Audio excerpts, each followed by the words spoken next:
Bonjour, vous êtes bien sur Croisée des chemins. Aujourd'hui, je vous propose une vidéo un peu spéciale. Avant la vidéo, je voudrais vous dire que depuis quelques jours, on me signale de plus en plus de désabonnements non voulus sur ma chaîne. Suite à une étude d'observation, j'ai pu en effet constater un retrait de 10% d'abonnés à chaque vidéo postée. Dans son support, YouTube a mentionné que nous avons supprimé les abonnés indésirables de votre chaîne ou de ceux dont le compte a été supprimé par l'utilisateur ou par YouTube en raison du non-respect des règles. Bien, sans commentaire. En tout cas, ne vous inquiétez pas car nous n'aurons bientôt plus besoin de passer par cette plateforme, mais en attendant que le maximum de personnes la quittent, je vais continuer à l'utiliser en plus de Odyssée. Donc s'il vous plaît, continuez à vous abonner et surtout à liker, partager pour me soutenir. À propos de la vidéo d'aujourd'hui, j'ai eu à cœur de vous traduire le discours de Donald Trump. Alors que les yeux sont en effet déjà rivés vers la nouvelle administration et que tout va si vite, on ne prend plus le temps de faire les choses comme il faut. Chaque événement mérite un processus, même dans un contexte de fraude et de mensonge. Tout cela est bien triste, mais nous ne sommes pas obligés de suivre ce chemin. Les Chinois parlent de configuration du ciel et de la terre. Pour faire honneur au discours du président Donald Trump, dans la dignité et le respect qui convient, il faut commencer par l'écouter. Ce discours n'a même pas été retransmis dans sa totalité par les médias traditionnels. Je trouve cela dommage. J'ai estimé pour ma part qu'il s'agissait de la moindre des choses après 4 ans de bons et loyaux services. N'hésitez pas à diffuser largement, je vous dis à très vite et je vous souhaite une bonne écoute. Mes chers concitoyens américains, il y a 4 ans, nous avons lancé un grand effort national pour reconstruire notre pays, pour renouveler son esprit et pour rendre l'allégeance de ce gouvernement à ses citoyens. En bref, nous nous sommes engagés dans une mission visant à rendre l'Amérique à nouveau grande pour tous les Américains. Alors que je termine mon mandat en tant que 45e président des États-Unis, je me tiens devant vous, vraiment fier de ce que nous avons accompli ensemble. Nous avons fait ce pourquoi nous sommes venus ici, et bien plus encore. Cette semaine, nous inaugurons une nouvelle administration et nous prions pour qu'elle réussisse à maintenir la sécurité et la prospérité de l'Amérique. Nous leur adressons nos meilleurs vœux et nous leur souhaitons aussi qu'ils aient de la chance. Un mot très important. J'aimerais commencer par remercier quelques-unes des personnes extraordinaires qui ont rendu possible notre remarquable voyage. Tout d'abord, permettez-moi d'exprimer mon immense gratitude pour l'amour et le soutien de notre spectaculaire première dame, Melania. Permettez-moi également de partager ma plus profonde gratitude avec ma fille Ivanka, mon gendre Jared, et avec Baron, Don, Eric, Tiffany et Lara. Vous remplissez mon monde de lumière et de joie. Je tiens également à remercier le vice-président Mike Pence et sa merveilleuse épouse Karen et toute la famille Pence. Merci également à mon chef de cabinet, Mark Meadows, aux membres dévoués du personnel de la Maison-Blanche et du cabinet, ainsi qu'à toutes les personnes incroyables de mon administration qui se sont dévouées corps et âme pour défendre l'Amérique. Je tiens également à prendre un moment pour remercier un groupe de personnes vraiment exceptionnelles. Les services secrets des États-Unis, ma famille et moi vous serons à jamais redevables.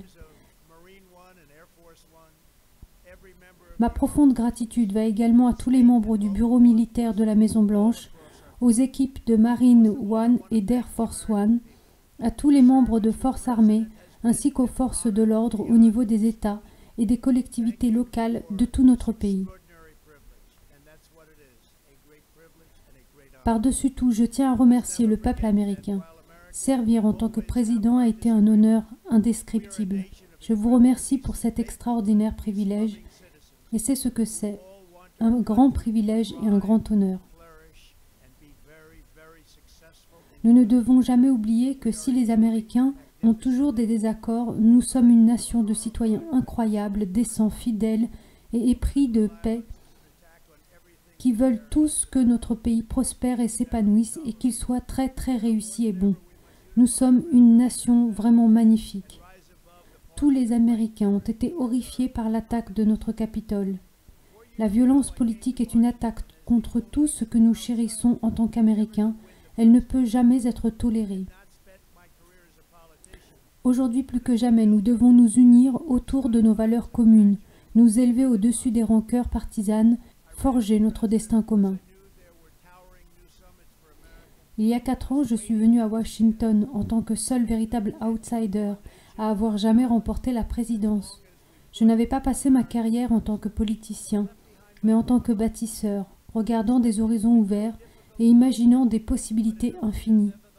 Je me suis présenté à la présidence parce que je savais qu'il y avait de nouveaux sommets gigantesques pour l'Amérique qui n'attendaient que d'être escaladés. Je savais que le potentiel de notre nation était illimité tant que nous mettions l'Amérique au premier plan. J'ai donc laissé derrière moi mon ancienne vie et je suis entré dans une arène très difficile, mais une arène néanmoins, avec toutes sortes de potentiel si elle est bien faite. L'Amérique m'a tant donné et je voulais donner quelque chose en retour. Avec des millions de patriotes qui travaillent dur dans tout le pays, nous avons construit le plus grand mouvement politique de l'histoire de notre pays. Nous avons également construit la plus grande économie de l'histoire du monde. Il s'agissait de l'Amérique d'abord, parce que nous voulions tous rendre l'Amérique à nouveau grande. Nous avons restauré le principe selon lequel une nation existe pour servir ses citoyens. Notre programme ne concernait pas la droite ou la gauche. Il ne s'agissait pas de républicains ou de démocrates, mais du bien d'une nation. Cela signifie la nation entière. Avec le soutien et les prières du peuple américain, nous avons accompli plus que ce que personne ne pensait possible. Personne ne pensait que nous pourrions même nous en approcher. Nous avons supprimé plus de réglementations néfastes pour l'emploi que n'importe quelle administration ne l'avait jamais faite auparavant. Nous avons réparé nos accords commerciaux rompus. Nous nous sommes retirés de l'horrible partenariat transpacifique et de l'impossible accord de Paris sur le climat. Nous avons renégocié l'accord unilatéral avec la Corée du Sud et nous avons remplacé l'ALENA et l'USMCA révolutionnaire, c'est-à-dire le Mexique et le Canada, un accord qui a très bien fonctionné. De plus, et c'est très important, nous avons imposé des pics douaniers historiques et monumentaux à la Chine. Nous avons conclu un nouvel accord important avec la Chine. Mais avant même que l'encre ne soit sèche, le virus de la Chine nous a frappés, nous et le monde entier. Nos relations commerciales évoluaient rapidement, des milliards et des milliards de dollars affluaient vers les États-Unis. Mais le virus nous a obligés à prendre une autre direction. Le monde entier a souffert, mais l'Amérique a surpassé les autres pays sur le plan économique grâce à notre incroyable économie et à l'économie que nous avons construite. Sans les fondations et les bases, cela n'aurait pas fonctionné de cette façon. Nous n'aurions pas les meilleurs chiffres que nous avons jamais eus. Nous avons également débloqué nos ressources énergétiques et sommes devenus le premier producteur mondial de pétrole et de gaz naturel et de loin. Grâce à ces politiques, nous avons bâti la plus grande économie de l'histoire du monde. Nous avons relancé la création d'emplois aux États-Unis et atteint un taux de chômage record pour les Afro-Américains, les Hispano-Américains, les Asiatiques, les femmes, presque tous. Les revenus ont grimpé en flèche, les salaires ont explosé. Le rêve américain a été restauré et des millions de personnes ont pu sortir de la pauvreté en quelques années seulement. Ce fut un miracle. Le marché boursier a établi un record après l'autre, avec 148 sommets boursiers pendant cette courte période et a stimulé les retraites et les pensions des citoyens qui travaillaient dur dans tout le pays. Nous n'avons jamais vu de chiffres comme ceux que nous avons connus, et cela avant et après la pandémie. Nous avons reconstruit la base manufacturière américaine, ouvert des milliers de nouvelles usines et ramené la belle phrase « Made in USA ».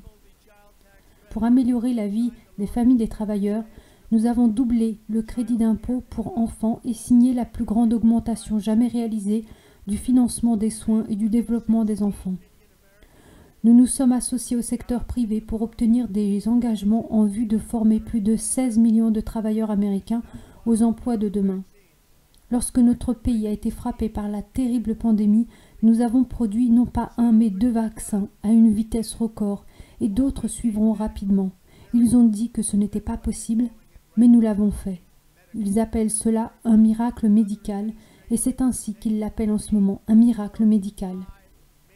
Une autre administration aurait pris 3, 4, 5, peut-être même jusqu'à 10 ans pour développer un vaccin. C'est ce que nous avons fait en 9 mois. Nous pleurons chaque vie perdue et nous nous engageons en leur mémoire à éradiquer cette horrible pandémie une fois pour toutes. Lorsque le virus a fait payer un lourd tribut à l'économie mondiale, nous avons lancé la reprise économique la plus rapide que notre pays ait jamais connue. Nous avons dépensé près de 4 000 milliards de dollars en aide économique, sauvé ou soutenu plus de 50 millions d'emplois et réduit le taux de chômage de moitié. Ce sont des chiffres que notre pays n'avait jamais connus auparavant.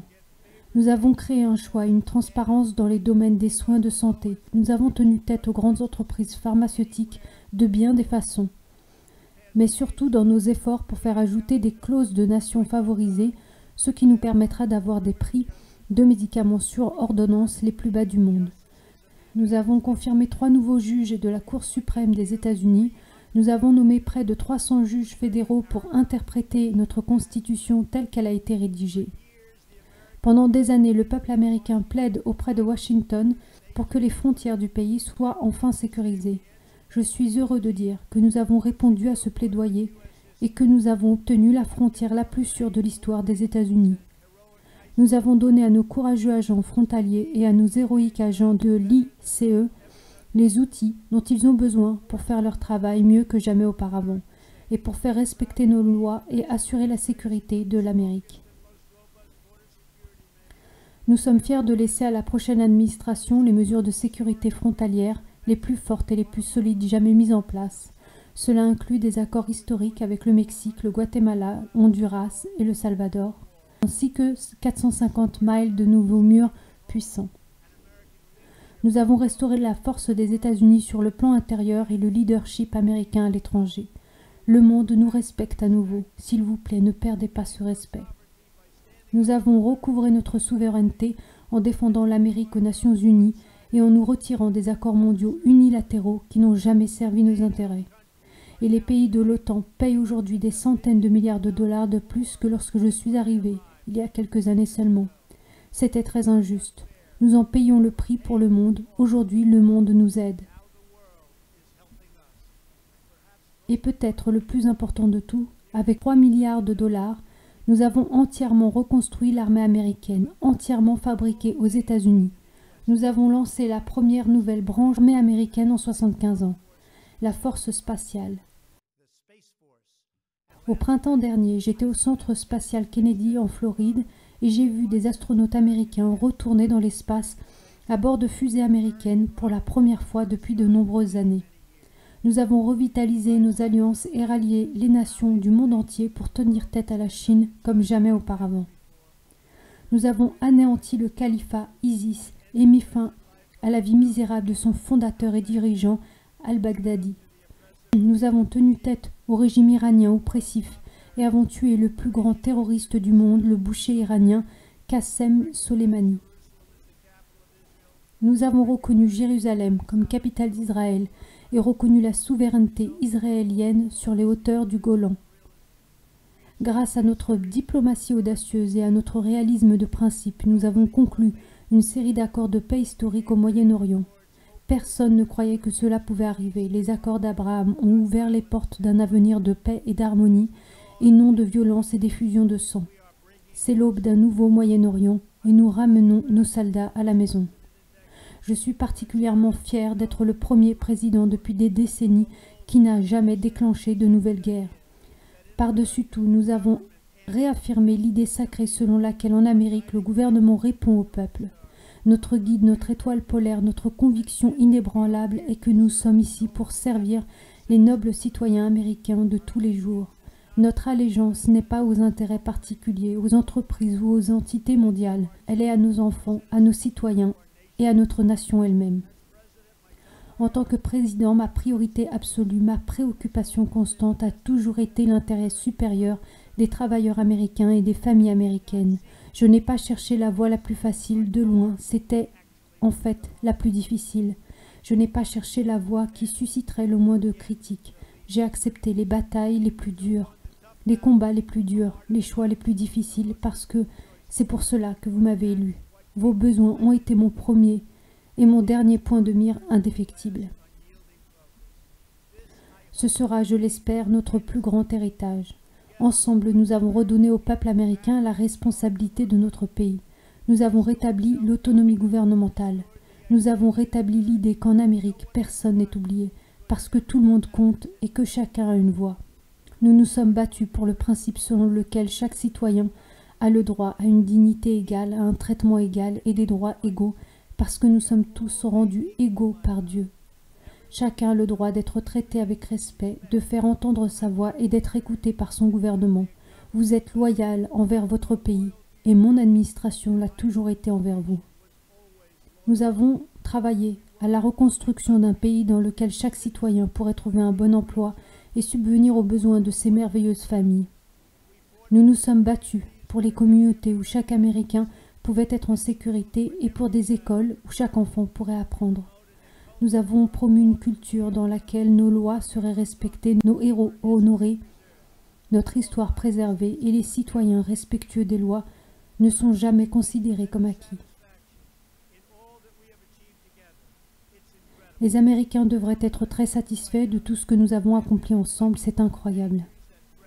Maintenant que je quitte la Maison-Blanche, j'ai réfléchi aux dangers qui menacent l'héritage inestimable que nous partageons tous. En tant que nation la plus puissante du monde, l'Amérique est confrontée à des menaces et des défis constants venant de l'étranger. Mais le plus grand danger auquel nous sommes confrontés est une perte de confiance en nous-mêmes, une perte de confiance dans notre grandeur nationale. Une nation n'est forte que dans la mesure où son esprit l'est. Notre dynamisme est fonction de notre fierté. Nous sommes seulement aussi dynamiques que la foi qui bat dans le cœur de notre peuple.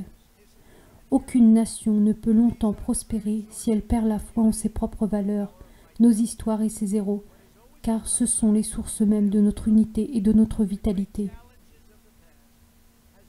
Ce qui a toujours permis à l'Amérique de l'emporter et de triompher des grands défis du passé, c'est une conviction inébranlable et sans honte dans la noblesse de notre pays, dans son but unique dans l'histoire.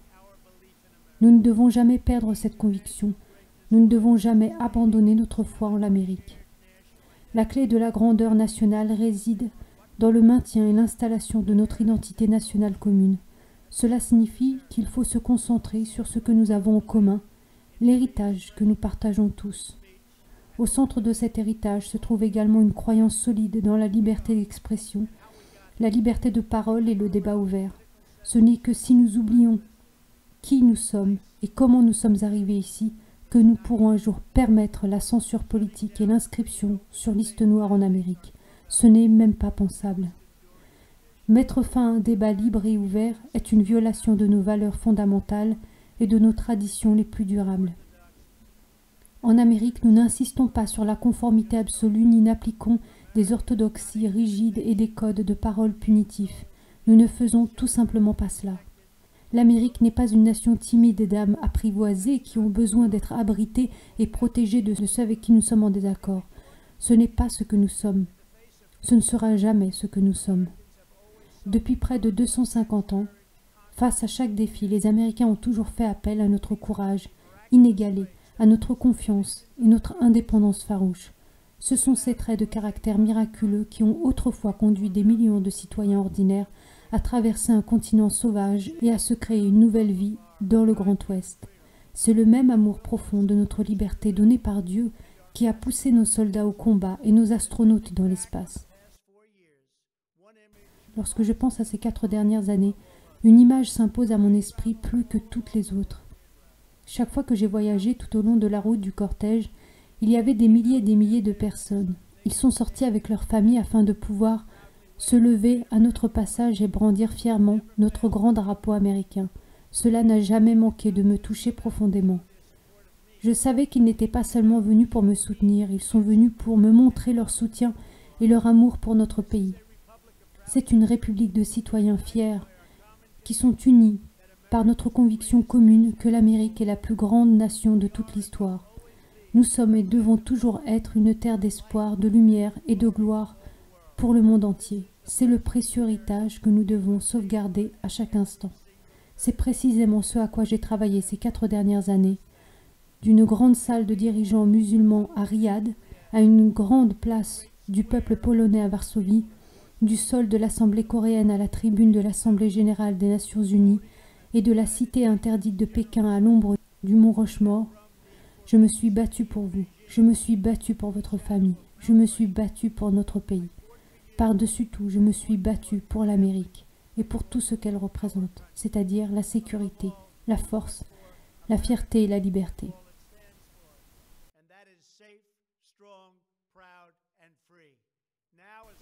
Maintenant que je me prépare à remettre le pouvoir à une nouvelle administration, mercredi à midi, je veux que vous sachiez que le mouvement que nous avons lancé ne fait que commencer. Il n'y a jamais rien eu de tel. La conviction qu'une nation doit servir ses citoyens ne diminuera pas, mais au contraire, se renforcera de jour en jour. Tant que le peuple américain gardera dans son cœur un amour profond et dévoué pour son pays, alors il n'y aura rien que cette nation ne puisse réaliser. Nos communautés s'épanouiront, notre peuple sera prospère, nos traditions seront chéries, notre foi sera forte et notre avenir sera plus brillant que jamais. Je quitte cet endroit majestueux avec un cœur loyal et joyeux.